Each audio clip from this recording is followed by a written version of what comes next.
They have to read cues off the bowler as they're in the delivery action. Now, the key to that, of course, is that the better bowlers, those that really are express, they sometimes can put the ball straight through the batsman before they've had time to react at all. It's just to give you an idea of the difference in pace. Lee is the fastest, and he's the red delivery.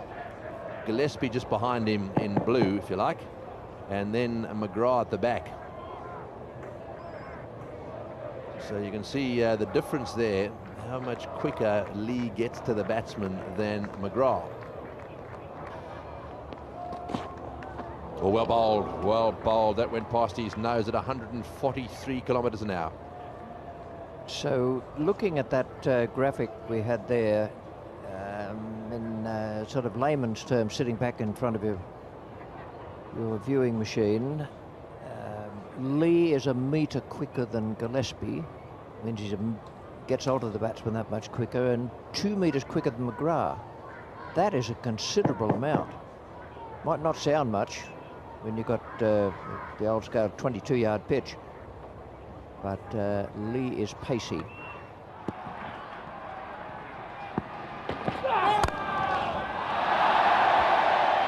Well, it's always surprised me that you do have enough time.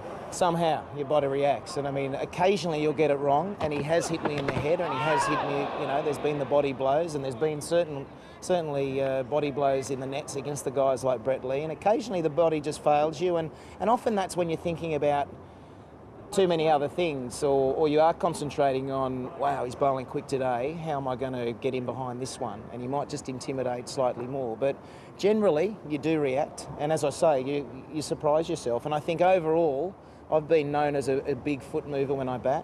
Your movements are a lot smaller, you don't have time to make the bigger ones. It's just years and years of repetition, and I mean that's why you spend a lot of time building up your technique as a youngster. And then you spend years and years in the nets, and it just comes from years of practice. Batsmen have got to do a huge amount of pre-movement before they face up to a guy like this. You know, they've got to be really in position before virtually the ball is bowled, because the reaction time and movement time don't allow them to any luxury of thinking, well, is this full or is this short? I'll go forward or I'll go back. So they've really got to predetermine a little bit before the ball is delivered.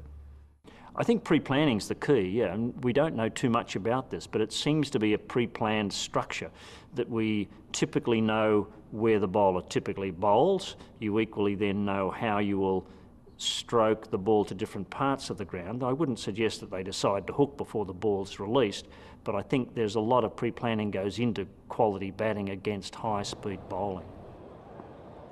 That's a good bouncer. Nothing wrong with the location on that occasion.